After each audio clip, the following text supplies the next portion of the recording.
ಇವತ್ತಿನ ವಿಷಯ ಎಲ್ಲರಿಗೂ ಗೊತ್ತಿದ್ದಾಗೆ ದಿವ್ಯಾ ಪ್ರಕರಣ ಏನಿದೆ ಅದನ್ನು ನಾವು ಕಾಂಗ್ರೆಸ್ನಿಂದ ತೀವ್ರವಾಗಿ ಖಂಡಿಸ್ತೇವೆ.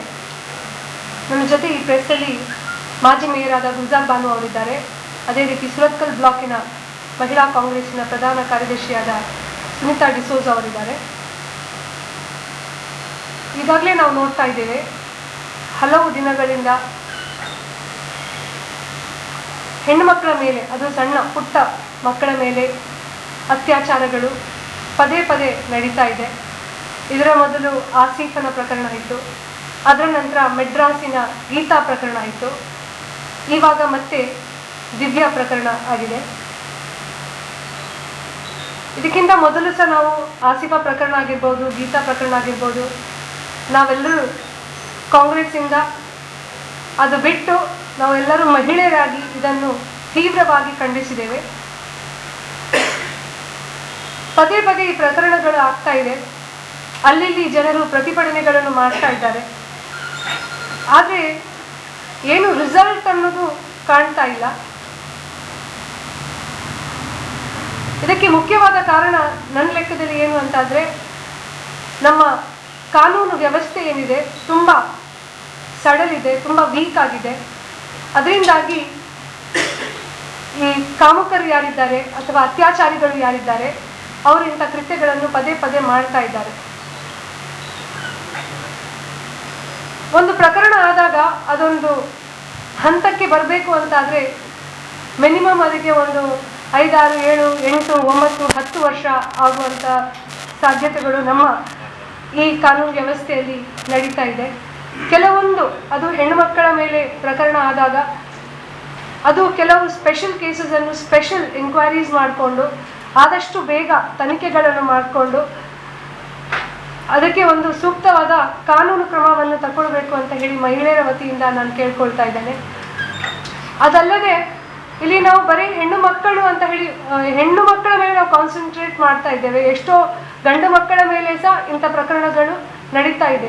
ಸೊ ಸೆಕ್ಷುವಲ್ ಹೆರಾಸ್ಮೆಂಟ್ ಅನ್ನೋದು ಏನುಂಟು ಅದಕ್ಕೆ ಒಂದು ಅಬ್ರಾಡಲ್ಲಿ ಇರುವಂಥ ಕಾನೂನುಗಳು ಏನಿದೆ ಅಲ್ಲಿ ನಾವು ಕಂಪೇರ್ ಮಾಡೋದಂತಾದರೆ ನಾವು ಇಲ್ಲಿ ತುಂಬ ಇನ್ಸೆಕ್ಯೂರ್ ಆಗಿದ್ದೇವೆ ಹೆಂಗಸರು. It is told that India is the 3rd largest country where women are unprotected. So ನನ್ನ ಲೆಕ್ಕದಲ್ಲಿ ಆ್ಯಸ್ ಗಾಂಧೀಜಿ ಸ್ಟೇಟ್ ಮಾಡಿದಾಗೆ we have not got independence because ಇವತ್ತಿಗೂ ನಾವು 12 ಗಂಟೆ ರಾತ್ರಿಗೆ ಒಬ್ಬರೊಬ್ಬರು ತಿರುಗಲಿಕ್ಕೆ ಧೈರ್ಯ ಮಾಡೋದಿಲ್ಲ. ಸೊ ಆ ಇಂಡಿಪೆಂಡೆನ್ಸ್ ಎಲ್ಲರಿಗೆ ಬೇಕು, ಅದಕ್ಕೆ ಎಲ್ಲರೂ ನಮ್ಮೊಟ್ಟಿಗೆ ಸಹಕರಿಸಬೇಕು. ಇದನ್ನು ನಾವು ಪೊಲಿಟಿಕಲೈಸ್ ಮಾಡ್ಕೊಳ್ಬಾರ್ದು. ಪ್ರತಿ ಸಲ ಯಾರಾದರೂ ತೀರ್ಕೊಂಡಾದಾಗ, ಯಾರಾದರೂ ಮಗು ಮೇಲೆ ಅತ್ಯಾಚಾರ ಆದಾಗ ಅಥವಾ ಹೆಣ್ಮಕ್ಳ ಮೇಲೆ ಅತ್ಯಾಚಾರ ಆದಾಗ ಇಮಿಡಿಯೇಟ್ ಆಗಿ ಮಾಡುವಂಥದ್ದು ನಾವು ಪೊಲಿಟಿಕಲೈಸ್ ಮಾಡುವಂಥದ್ದು, ಅದನ್ನು ನಾವು ಧರ್ಮವನ್ನು ತರುವಂಥದ್ದು. ನನ್ನ ಲೆಕ್ಕದಲ್ಲಿ ಕಾಮುಕನಿಗೆ ಅವನಿಗೆ ಯಾವುದೇ ಧರ್ಮ ಇರುವುದಿಲ್ಲ, ಯಾವುದೇ ಜಾತಿ ಇರುವುದಿಲ್ಲ, ಅವನೊಬ್ಬ ಸೈಕೋ ಆಗಿರ್ತಾನೆ. ಸೈಕೋ ಆದ ಕಾರಣ ಇಂಥದ್ದೆಲ್ಲ ಮಾಡ್ಕೊಳ್ತಾನೆ. So he is not fit to live with us in civilised society. So ಖಂಡಿತವಾಗಿ ಅವನಿಗೆ ಗಲ್ಲು ಶಿಕ್ಷೆ ಆಗಬಾರ್ದು. ಇಂಥ ಪ್ರಕರಣದಲ್ಲಿ ಭಾಗಿಯಾದವರಿಗೆ ಅವ್ರಿಗೆ ಜೀವನ ಪರ್ಯಂತ ಅವ್ರು ನರಳ್ತಾ ಸಾಯ್ಬೇಕು. ಗಲ್ಲು ಶಿಕ್ಷೆ ಆದ ಕೂಡಲೇ ಒಂದು ಸಲಕ್ಕೆ ಸತ್ತು ಹೋಗ್ತಾರೆ, ಸೊ ಅಲ್ಲಿಗೆ ಮುಗೀತದೆ.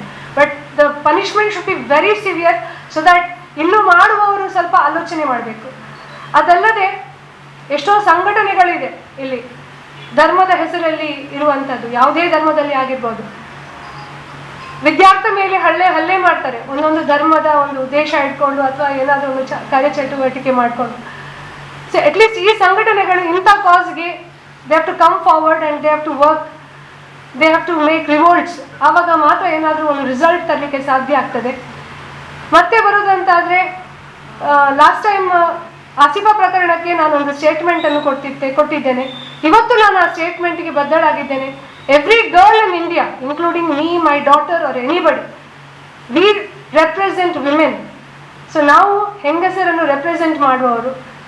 ಸೊ ಖಂಡಿತವಾಗಿ ನಾವು ಅವರಿಗೆ ಹೋಲಿಸ್ತೇವೆ. ಮತ್ತು ಕೆಲವರು ಈಗ ವಾಟ್ಸಪ್ ಫೇಸ್ಬುಕ್ಕಲ್ಲಿ ಅನ್ನೆಸೆಸರಿಯಾಗಿ ನನಗೆ ಮೈಲೇಜ್ ಕೊಡ್ತಾ ಇದ್ದಾರೆ, ಅನ್ನೆಸೆಸರಿಯಾಗಿ ನನಗೆ ಪ್ರಚಾರಗಳನ್ನು ಕೊಡ್ತಾ ಇದ್ದಾರೆ.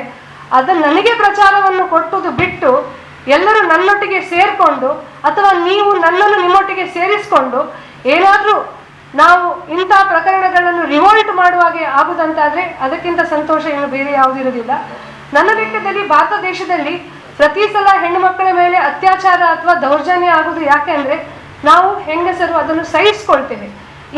ಈಗಾಗಲೇ ಮೊದಲು 2 ಸಲ ನಾವು ನೋಡಿದ್ದೇವೆ ಫೇಸ್ಬುಕ್ಕಲ್ಲಿ ಬೇಡದ್ದು ಕೆಟ್ಟದ್ದು ಬರ್ಕೊಂಡು ಏನೆಲ್ಲ ಅಟ್ಯಾಕ್ ಮಾಡಿಕೊಂಡು ಅವ್ಯಾಚ್ಯ ಶಬ್ದಗಳಿಂದ ನನ್ನನ್ನು ನಿಂದಿಸಿಕೊಂಡು ಮಾನಸಿಕವಾಗಿ ಹಿಂಸೆ ಕೊಡಲಿಕ್ಕೆ ಎಷ್ಟೋ ಸಲ ಪ್ರಯತ್ನ ಮಾಡಿದ್ದಾರೆ.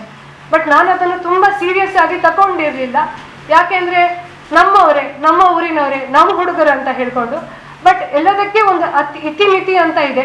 ಸೊ ಈ ಸಲ ಮತ್ತೆ ಫೇಸ್ಬುಕ್ಕಲ್ಲಿ ಕೆಟ್ಟದಾಗಿ ಬೈಕೊಂಡು ಅವ್ಯಾಚ್ಯ ಶಬ್ದಗಳಿಂದ ನಿಂದನೆಗಳನ್ನು ಮಾಡಿದ್ದಾರೆ, ಮಾನಹಾನಿ ಮಾಡಲಿಕ್ಕೆ ನೋಡಿದ್ದಾರೆ. ಇವರನ್ನು ಖಂಡಿತ ಈ ಸಲ ನಾನು ಒಂದು ಸೂಕ್ತವಾಗಿ ಕ್ರಮ ತಗೊಂಡು ಇನ್ನು ಮುಂದಕ್ಕೆ ಯಾವ ಹೆಣ್ಣು ಮಕ್ಕಳಿಗೆ ಸಹ ಇಂಥದ್ದನ್ನು ಸೋಷಿಯಲ್ ಮೀಡಿಯಾದಲ್ಲಿ ಮಾಡೋದಾಗೆ ನಾನು ನೋಡ್ಕೊಳ್ತೇನೆ.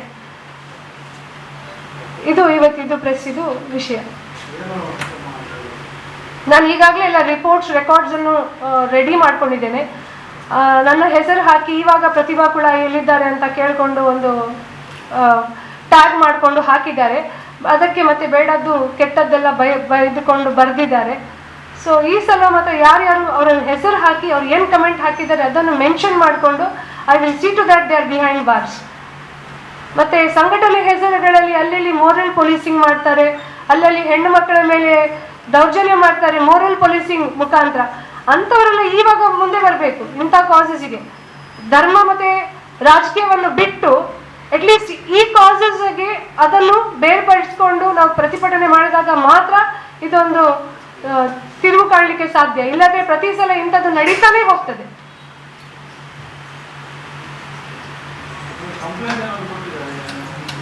ಇದಕ್ಕಿಂತ ಮೊದಲು ನಾನು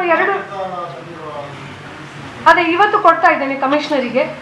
ಅಂಡ್ ಇದರ ರಿಸಲ್ಟ್ ನಿಮಗೆ 1 ವಾರದಲ್ಲಿ ಯಾರೆಲ್ಲ they have gone behind bars ಅದನ್ನು ನಾನು ಇನ್ನೊಂದು ಪ್ರೆಸ್ ಕರೆದು ತಿಳಿಸ್ತೇನೆ ನಿಮಗೆ. Because this time seriously I am going to work on this. ಈ ಸೋಷಿಯಲ್ ಮೀಡಿಯಾ ಏನಾಗಿದೆ, ಸುಮ್ಮನೆ ಒಂದು ಇದ್ದ ಗ್ರೂಪ್ಗಳಿಗೆ ಬೇಡದ್ದು ಕೆಟ್ಟದ್ದು ಎಲ್ಲ ಹರಡಿಸ್ಕೊಳ್ಳೋದು ಜಾಲತಾಣ ಆಗಿ ಹೋಗಿದೆ. So this time really I am going to work on this and show to the public ಏನಾಗಬಹುದು ಈ ರೀತಿ ಮಾಡಿದ್ರೆ ಅಂತ ಅದನ್ನೊಂದು ನಾನು ತೋರಿಸ್ಲಿಕ್ಕೆ ಇಚ್ಛಿಸ್ತೇನೆ.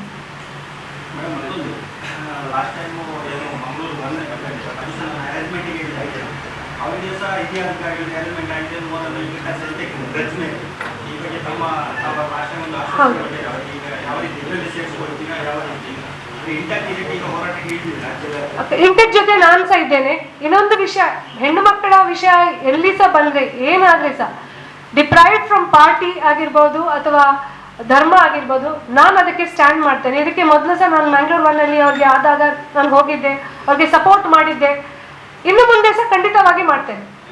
ಮತ್ತೆ ಇವತ್ತು ನಾವು ನಮ್ಮ ಡಿಸ್ಟ್ರಿಕ್ಟ್ ಕಾಂಗ್ರೆಸ್ ಇಂದ, ಮಹಿಳಾ ಕಾಂಗ್ರೆಸ್ ಇಂದ ನಾವೊಂದು ಪ್ರತಿಭಟನೆಯನ್ನು ಹಮ್ಮಿಕೊಂಡಿದ್ದೇವೆ ಇಲ್ಲಿ ಗಾಂಧಿ ಸ್ಟ್ಯಾಚ್ಯೂ ಎದುರುಗಡೆ ಲಾಲ್ಬಾಗಲ್ಲಿ. ಮತ್ತೆ ಸಾಟರ್ಡೆ ನಾವು ಸುರತ್ಕಲ್ ಬ್ಲಾಕ್ ಕಾಂಗ್ರೆಸ್ ಇಂದ ಸಹ ಒಂದು ಪ್ರತಿಭಟನೆಯನ್ನು ಮಾಡ್ತಾ ಇದ್ದೇವೆ. ಬಟ್ ನನ್ನ ಲೆಕ್ಕದಲ್ಲಿ ಬರೇ ಪ್ರತಿಭಟನೆ ಮಾಡೋದ್ರಿಂದ ಏನು ಸಾಧಿಸಲಿಕ್ಕೆ ಸಾಧ್ಯ ಇಲ್ಲ ಅಂತ ಅನ್ಕೊಳ್ತೇನೆ. ಯಾಕೆಂದ್ರೆ ಪ್ರತಿ ಸಲ ಒಂದು ಪ್ರಕರಣ ಆದಾಗ ದೇಶಾದ್ಯಂತ ಜನರು ಪ್ರತಿಭಟನೆಗಳು ಮಾಡ್ತಾರೆ, ಬಟ್ ರಿಸಲ್ಟ್ ಏನಿಲ್ಲ.